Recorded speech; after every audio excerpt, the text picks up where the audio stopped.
अरे वा, कैलासाच्या पायथ्यापासून शिखरापर्यंत एक सारखं निरीक्षण करतोय.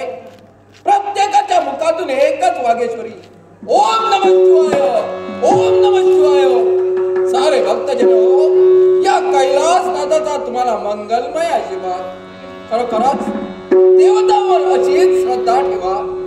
तुमच्या इच्छा आकांक्षा परिपूर्ण करण्यासाठी आम्ही देवता तत्पर आहोत. देवतांचा महिमा या भक्तराजाने वाढविला, म्हणूनच देवतांचा विधान या असमंतात आहे. पण ज्यावेळी या विश्वरूपी पिंपळाची निर्मिती झाली, त्या पिंपळाला 3 पायऱ्या, त्या 3 पायऱ्या कोणत्या असतील तर भक्ती, ज्ञान आणि वैराग्य. एवढंच कशाला तर त्या पिंपळाला 3 पाने निर्मिती केली, आणि ती पाने कोणती असतील तर रज, सत्व आणि तम. म्हणजेच ब्रह्मा, विष्णू आणि महेश. ब्रह्मदेवाने उत्पत्ती करावी, महाविष्णूला त्याचं पालन करावं आणि जगभक्षक घेऊन संहाराचं कार्य या कैलासनाथाने करावं. पण जरा तर या कैलासनाथाच्या मनी इच्छा निर्माण झाली, आपण जीव जंतूला निर्मिती करावी. म्हणून मी जीव जंतू निर्मिती केली. पण जे जीव निर्मिती झाले ते सजीव होऊ लागले, म्हणून निर्मितीचं कार्य थांबवलं गेलं. आणि जे जीव सजीव झाले त्याला नाव विधान दिलं मार्तंड. पण ज्यावेळी हे निर्मितीचं कार्य थांबवलं गेलं, त्या आमच्या मनी यक्ष म्हणजे प्रश्न कोणता असेल तर हे निर्मितीचं कार्य पुढे कसं चालणार. म्हणून हे कार्य आम्ही ब्रह्मदेवांजवळ दिलं. ब्रह्मदेवाने उत्पत्ती करण्याचं कार्य आधी घेतलं. पण हे मानवाने कुठेतरी भक्ती करावी, आम्ही देवतांनी नवविधा भक्ती निर्माण केली.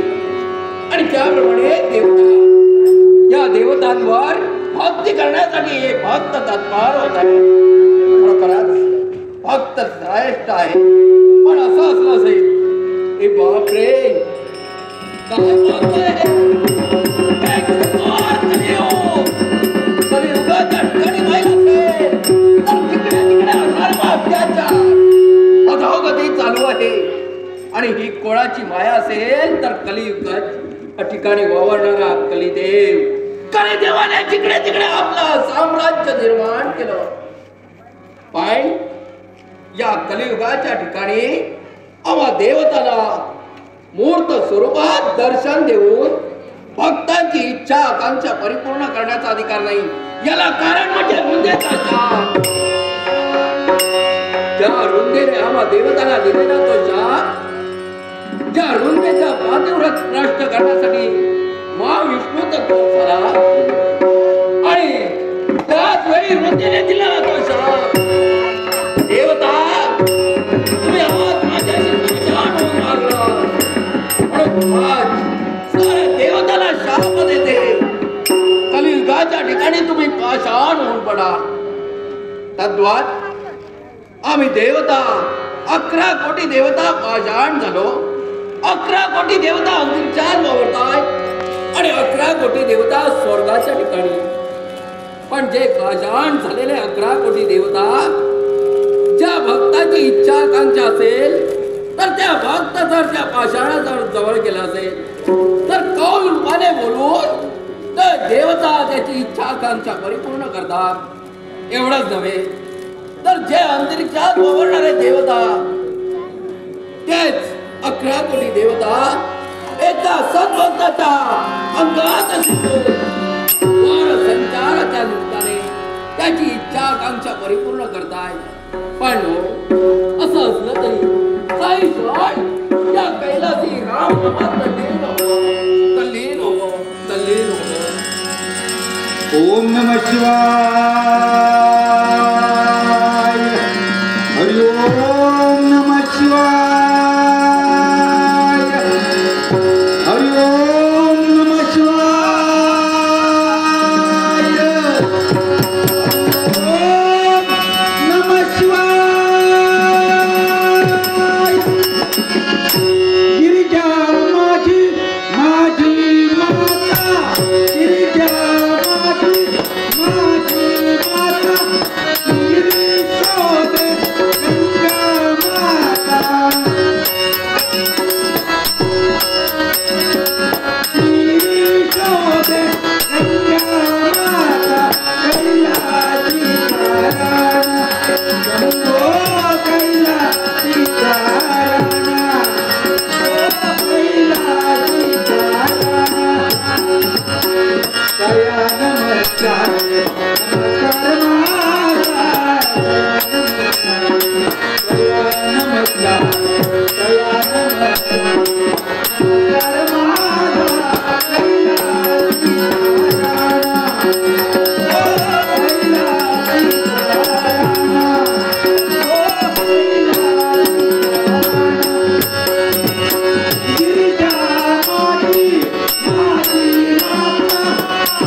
शिवाय. ओम नमः शिवाय. ओम नमः शिवाय.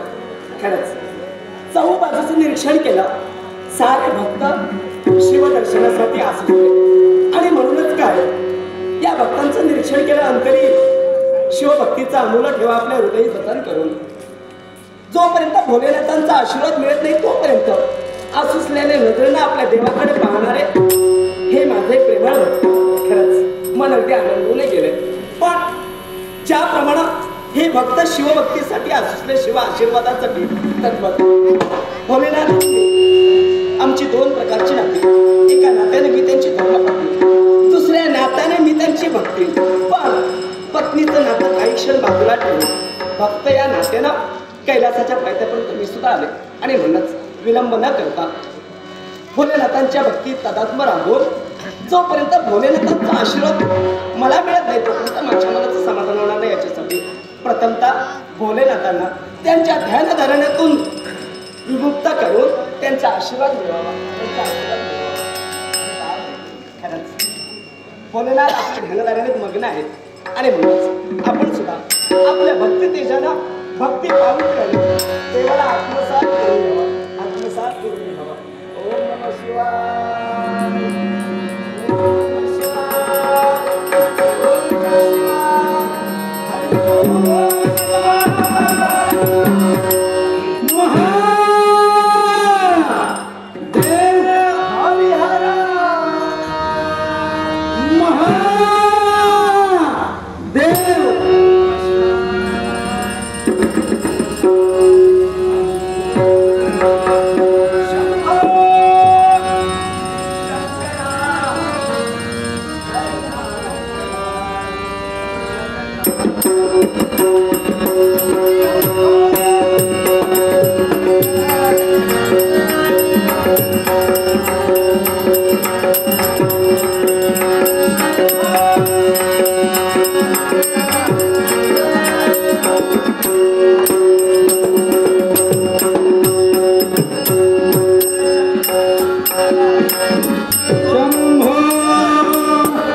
आजच्या दिनी तुझं आगमन या कैलासी झालं. खरोखरच मन समाधानी होत आहे ते या सर्व भक्तांचं. का बरं? कारण का होऊ नये याला कारण काय माहितीये? मी येण्यापूर्वी अगदी शिस्तबद्ध पद्धतीत सारे भक्त शिवदर्शनासाठी आसुसले, पण ज्यावेळी माझी इतर पावलं पडली ना त्यावेळी चेहरा मात्र त्यांचा प्रफुल्लित झाल्याला कारण काय माहितीये? हा दुर्मिळ योग आहे. खरंच आहे. शिवाचा आशीर्वाद सदाने कदा मिळत असतो, पण आज शिवशक्तीचा आशीर्वाद हे आमच्या प्रेमळ भक्तांना मिळणार म्हणून हे भक्त विलंब न करता या आमच्या भक्तांना शिवमंगल आशीर्वाद देईल. सर्वांची इच्छा आकांक्षा परिपूर्ण होईल असा आमचा शिवशक्तीचा आशीर्वाद आहे. पण गिरजे पाहता आशीर्वाद मिळाला त्यांचं मन समाधानी झालंय. पण हा काय प्रकार? या लवाडाचा आगमन होतंय.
आशीर्वाद मिळाला आलाच बरा तसा जाताना बरा जा. काय ज्या वेळी तू इथं आलास हो असं काय काय करून गेलास ना ते कधी विसरायलाच होत नाही. प्रसंग तुला आठवण मी आहे तसं मी त्यांच्या आठवण काय करून देते. हा मागे एकदा असं झालास तू हो आम्ही सारीपाठ खेळत होतो. अगदी बरोबर. आणि ते काय झालं तुला माहिती त्याची आठवण नको त्यावेळी यांच्या आठवण नको. आता तसं काही होणार ना. चांगलं वाईट सगळं लक्षात विसरून जा. नारदा तू इथे आलास ना इथे काही ना काही कला निर्माण करणार तसं मोठं काही करणार नाही. अगं आई काय आणलं अगं आई आज म्हटलं कैलासवरती जावं शिव पार्वतीचं दर्शन घ्यावं मनात समाधान झालं ना. दर्शन झालंय हो पण जरा थांबा तरी बोला. दर्शन झालं तुला आज मी माझ्या आईसाठी आलोय. मोठं गाठोडं घेऊन आलोय. गाठोडं आणलंय पण अजून सोडायचंय. वाट कोणाची पाहतोय होय ना. हे आई हे गिरिजे याने जर गाठोडं सोडलं तर या कैलाची कला निर्माण होणार. बोले ना मी काय म्हणते म्हणजे आता तो गाठोडं घेऊनच आला ना सोडूया काय होतं. तसं मोठं काही नाहीये. मोठं काही नाही काय गाठोडं मोठं नाहीच मुळी. हो पण एक गोष्ट तुला सांगते गाठोडं मोठं सोडून आलेला सत्यानाश करून तसं काही होणार नाही. आई मी इथं का आलो माहितीये का. अगं मृत्यूलोकाच्या ठिकाणाहून या नारदांचं आगमन झालं आणि त्या मृत्यूलोकाच्या ठिकाणी ते दृश्य आम्ही आमच्या नेत्रानं पाहिलं.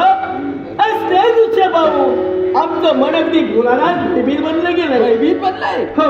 असं घडलं तरी काय मृत्यू गुलाला कृत त्रेता आणि द्वापार हे 3 युगा मागं पडली.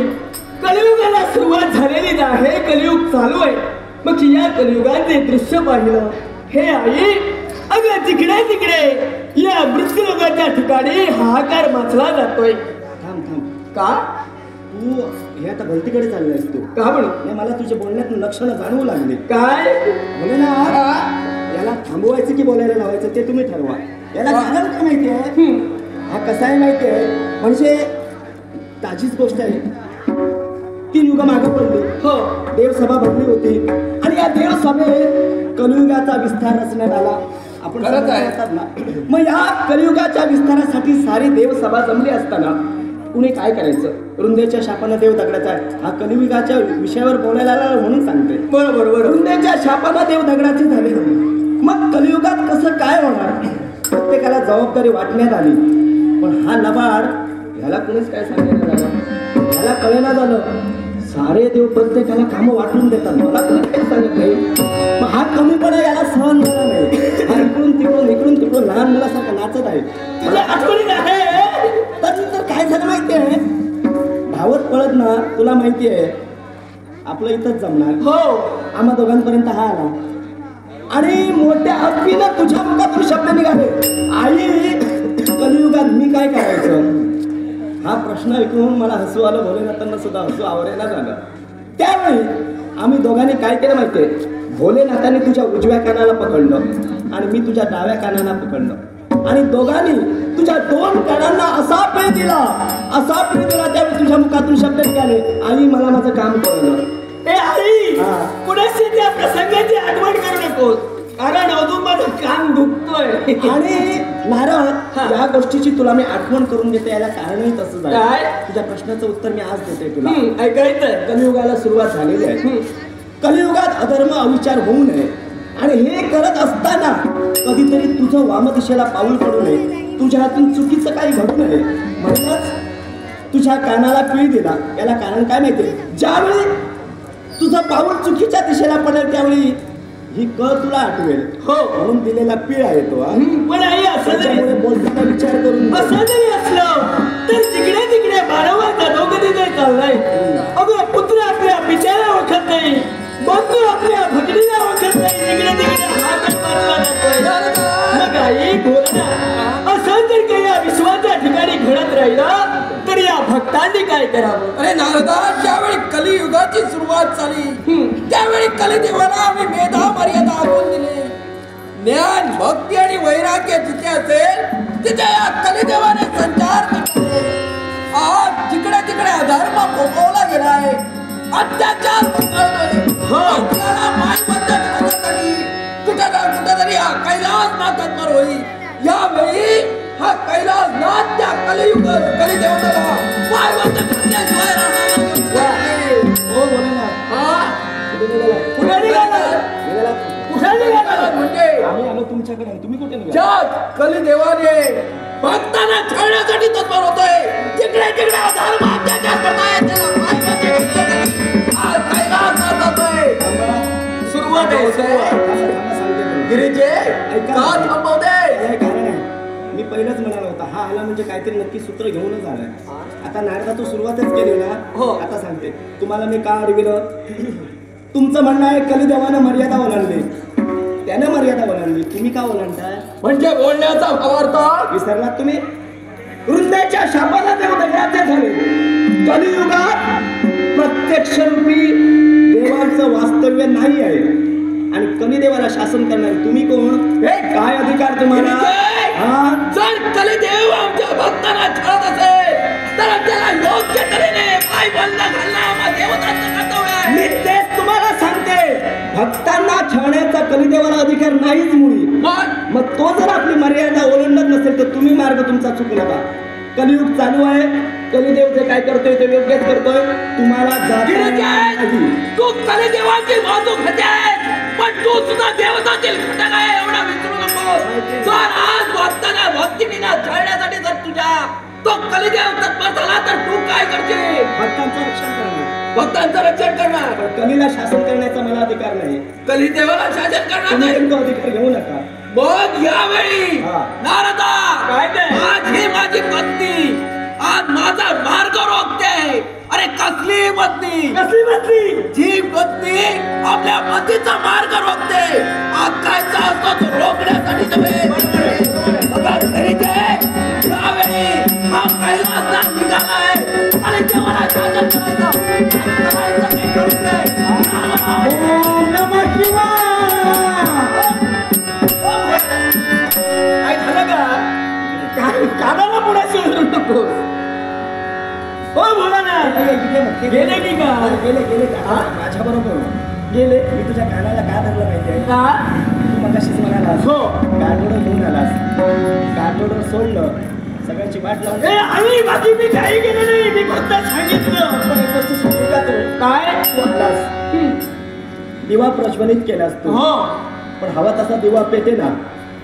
आणि तुझ्या तल्लक बुद्धिमत्तेनं त्या दिव्यात तू तेल टाकलंस. हो. त्याची दिव्य ज्योत प्रज्वलित झाली. ही मानवता का म्हणाय? म्हणून ना. भोलेनाथ गेले कलिदेवाला शासन करण्यासाठी. खरं सांगायचं तर हे भोलेनाथांना जमणारच नाही. हो. उगाच गेले ते. हा हाय काय तू हे घालवण्यासाठी झाला होता. मी काही केलं नाही. हे सांगते मी तुला. भोलेनाथ गेले कलिदेवाला शासन करण्यासाठी. आणि तुला काय वाटतं असं हातावर हात ठेवून मी बसणार? मग जे झालंय ते चांगल्यासाठीच झालंय. आणि म्हणून नारद ही आदिमाय आदिशक्ती तुला सांगते. नारदा हे तारी हे तारी निघाले कलियुगाच्या ठिकाणी भोलेनाथ काय करतात हे प्रत्यक्ष पाहण्यासाठी. आशीर्वाद असू दे. सुद्धा नाट्य शिको. शिवसेना शाखा आई आशीर्वाद.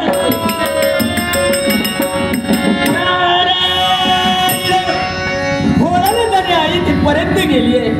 मग तिथं जाऊन काय करतात हे प्रत्यक्षानं आपल्याला सुद्धा पाहायला हवंय. पण आज मला साऱ्यांना एकच सांगायचंय. 184 एवढी फुकूड माणसाला नरदेहाची प्राप्ती होते. आणि तो जर का नरदेहा सार्थकी लावायचा असेल तर प्रत्येकाच्या जीवनात एकच मार्ग आहे. आणि तो मार्ग म्हणजे भक्ती मार्ग होय. जो परमेश्वराने आपल्याला जन्म दिलाय तो फार लाख मोलाचा आहे. तो जन्म तुम्ही कधी वाया घालवू नका. मनामध्ये धनाच्या विलासा कधी बाळगू नका. भाव भक्तीने त्या भगवंताचं भजन करा, पूजन करा. म्हणून हवे त्या देवाची सेवा करा. तो परमेश्वर सदैव तुम्हाला सुखी ठेवे, सदैव सुखी ठेवे, सदैव सुखी ठेवे. हरी नाम जोग विसरना, हरी नाम जोग विसरला. तया हस्ती कौडी मूल धन हे सारे, मूल धन हे सारे, मूल धन हे सारे. कम बिना करे हरी नाम जोग विसरला. प्रत्येकानं देवाचं नामस्मरण करा, देवाला विसरू नका. हरी नाम जोग विसरला, हरी नाम जोग विसरला. तया कौडी मूल धन हे सारे, हे सारे. मूल धन हे सारे. कम बिना तुला करे आई बापाला छळणारा मूर्ख तुझावा. प्रत्येकानं आपल्या आई बाबाची सेवा करा, त्यांना छळू नका. आई बापाला छळणारा, आई बापाला छळणारा,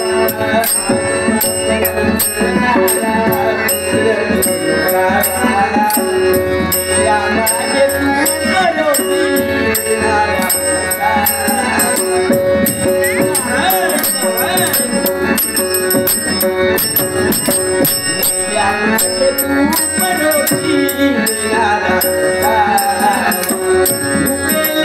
भूक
धन्य ते अत्रिमंत. आज ज्या अनुसूया मातेचं पार्थिव तेज कोणत्या प्रतीचं आहे हे पाहण्यासाठीच मुळी त्या त्रय देवता या भूतलावरती अवतीर्ण व्हाव्या आणि त्या सत्यम शिवम सुंदराने रजतम या तम रजसत्वतम या त्रय गुणाने युक्त असल्या त्या देवानी केवळ माझ्या अनुसूया मातेची कसोटी घ्यावी आणि त्या पार्थिव तेजाच्या कसोटीत अनुसूया माता उत्तीर्ण व्हाव्या. खरंच त्या त्रय देवतांचं आगमन झालं ते ब्राह्मण वेशात आणि झोपडी झाल्यानंतर आमच्या अनुसूया मातेने आदरातिथ्य राखिलं.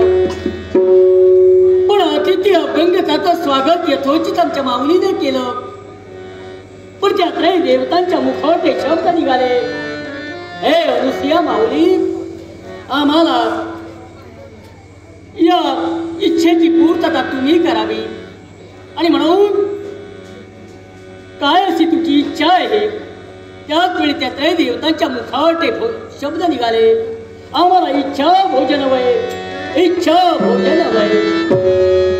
इच्छा भोजन म्हणता क्षणी आमचं मातृदैवत तत्पर झालं, तुम्हाला भोजनच हवंय ना. ठीक आहे, मी शुद्ध भोजनाची तयारी करते.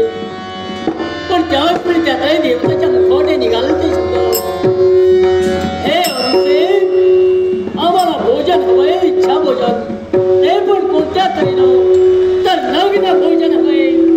होय, नग्न भोजन हवंय. नग्न भोजन हे शब्द ऐकतात क्षणी क्षणभर आमच्या माऊलीच्या हृदयावर धक्काच बसला. होय, कोणशी स्त्री आहे ती द्वारे आलेल्या अतिथी अभ्यंगताला नग्न भोजन आणू शकेल नाही. नाही, तुमच्या इच्छेची पूर्तता नाही. हे शब्द ज्यावेळी माऊलीच्या मुखाटे बाहेर पडले त्यावेळी त्या ब्राह्मण रूपी त्रय देवता झोपडीतून बाहेर पडल्या. पण बाहेर पडत असताना अनुसूया माऊली तत्वभ्रष्ट वचन भ्रष्ट आहे असे शब्द आमच्या मुखाटे बाहेर पडले. त्याच वेळी क्षणभर आमच्या माऊलीने त्यांना थांबण्यासाठी तत्पर झाले. होय, आज जर का हे अतिथी विनमुख गेले असतील आणि ही वार्ता जर का आपल्या पतिमय परमेश्वर आपल्या स्वामींना समजली असेल, अत्रि महंतांना समजली असतील तर जाळून आपल्याला भास्प करतील. आणि म्हणून त्या माऊलीनं त्यांना माघारी बोलविलं. होय, तुम्हाला इच्छा भोजनच होईना. जरूर तुमच्या इच्छेची पूर्तता अनुसूया माऊली करेल. अनुसूया माऊलीने काय केलं तर कमंडलूत असलेलं जल आपल्या पतिमय परमेश्वराला स्मरून त्यांचं दावार करून ते जल त्या त्रय देवतांवर शिंपडिलं. पण कोण हे पातिव्रते? त्या पातिव्रतेच्या पुढं त्या त्रय देवता बालक झाल्या. बालक म्हणून त्या झोपडीत रांगू लागल्या. ही वार्ता प्रत्येक देवताच्या पत्नीजवळ ब्रह्मवृंदाकरवी कथित झाली आणि म्हणून त्यांचं आगमन आमच्या झोपडीपाशी झालं. पण त्या त्रय देवतांच्या भार्या आपल्या पतिमय परमेश्वराला ओळखू शकत नव्हत्या. शेवटी आमच्या माऊलीचे चरण स्पर्श त्या त्रय देवतांच्या भार्याने केले. पण ते त्रय देवता त्यांना इच्छा भोजनाची इच्छा का व्हावी आणि ते सुद्धा नग्न भोजन का मागावं याला सुद्धा कारण आहे. कारण सांप्रत हा दत्त अवतार उदयास यायचा होता. ते त्रय बालक म्हणजे कोणी सामान्य नव्हे. रजतम सत्व या त्रय गुणाने युक्त साक्षात गुरु दत्तात्रय हो. गुरु दत्तात्रय हो. केवळ अनुसूया मातेच्या कुशीकुलात जन्म घेऊन आतापर्यंत मी माझ्या जीवनात 24 गुरु केले. जो दयाचा घेतला गुरु तो गुरु केला जातो.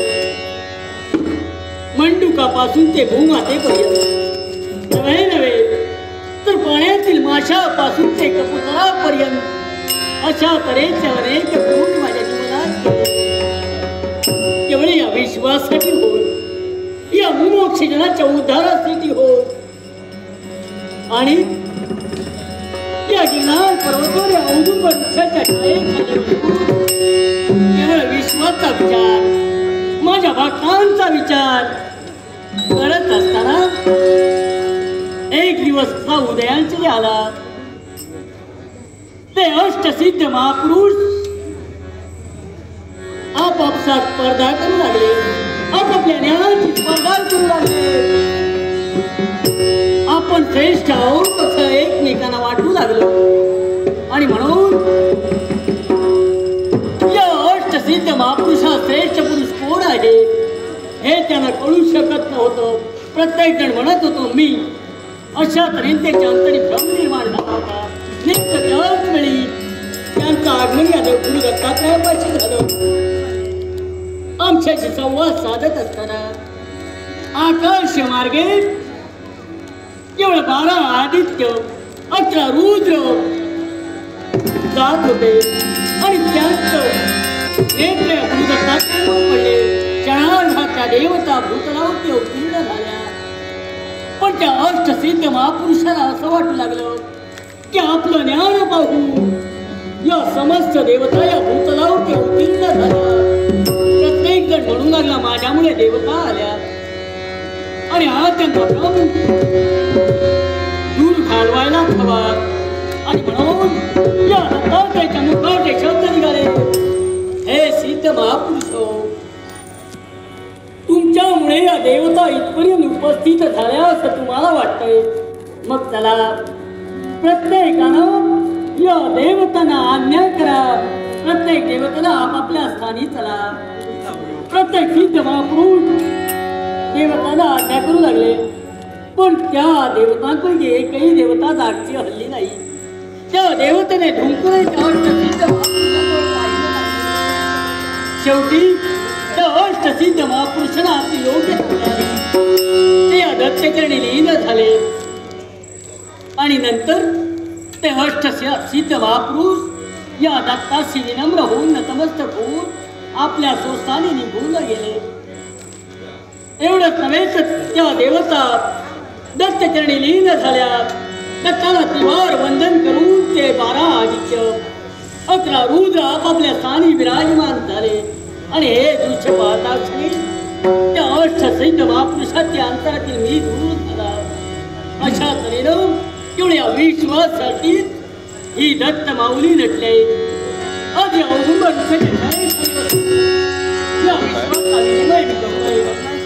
विश्वचिंता होतोय. अशा तऱ्हेनं होय ध्यानात मग्न राहावं हेच योग्य. ओम नमः शिवाय. ओम नमः शिवाय. ओम नमः शिवाय.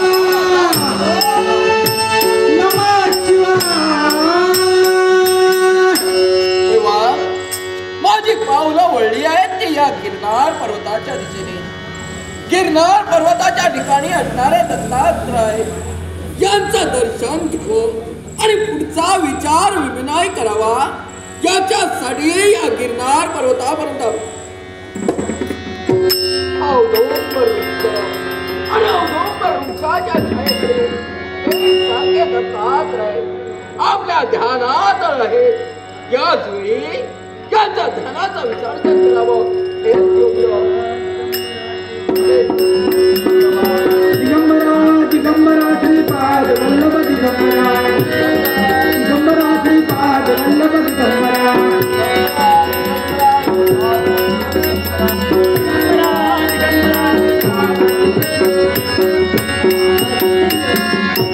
भोलेनाथ आपलं येणं या गिरनार पर्वतावर. नमो नमः. नमो नमो नमः. नमो नमः. भोलेनाथ संभ्रम निर्माण झाला. तेवढं आपल्या येणेनं संभ्रमी गुरु दत्तात्रय झाले. सांगावं गुरु दत्तात्रय शिवराशी बाळगला. कैलासाचा त्याग करून इथपर्यंत माझं आगमन झालंय. यालाही कारण आहे. पहा सुरू आहे ते कलियुग. आणि या कलियुगाच्या ठिकाणी सर्व देवतांनी अधिकार दिले ते आपल्या जवळ. कारण हा कलिदेव जिकडे तिकडे अधर्म अत्याचार करतोय, धर्माचा कुठेतरी ऱ्हास होतोय, अधर्माचा पायबंद घालण्यासाठी तुम्हाला काहीतरी करायला हवं. भोलेनाथ, संप्रत चालू आहे ते कलयुग हो. तू ते जनार्दन त्रेथय रघुनंदना द्वापरे रामकृष्ण कलो श्रीपाद श्रीवल्लभ श्री गुरु दत्तात्रेय हो. आज या कलियुगात प्रत्येक भाविक भक्तजन गुरु दत्तात्रेयचं नामस्मरण भक्तजन पूजा अर्चा करताय. आणि असं असताना जिकडे तिकडे अधोगतीने मानव आपली वाटचाल करतोय, धर्माचा ऱ्हास होतोय, धर्माचा फैलाव झालाय. सत्य आज कुठेतरी लोप पावलंय, असत्याच्या दिशेने प्रत्येक मानव वाटचाल करतोय. आणि म्हणून येणार आपलं इतकं खरंच आहे. कारण हे कलियुग असल्या कारणानं या युगाचा युग पुरुष कलिदेव आहे. आणि त्या कलिदेवानं काय केलं तर हे संपूर्ण विश्व मायाचीच झालंय. मायेच्या जाळ्यात हे विश्व अडकल्यामुळं कलिदेव या संपूर्ण विश्वाला ग्रासण्याचं कर्तव्य करत आहे. आणि अशा या मायेच्या वेगात अडकलेल्या कुठेतरी बाहेर काढायला हवे, त्यांना मोक्षाचं दोर पटवून सांगायला हवे. भक्ती मार्ग काय आहे याची जाणीव त्याला करून धर्माची स्थापना व्हायला हवी देवा. धर्म स्थापनेसाठीच मुळे दत्तात्रेयाचं आगमन या भूतलावरती झालंय. भोलेनाथ आलं झाली, चिंता करू नका. चला चला आपण आपल्या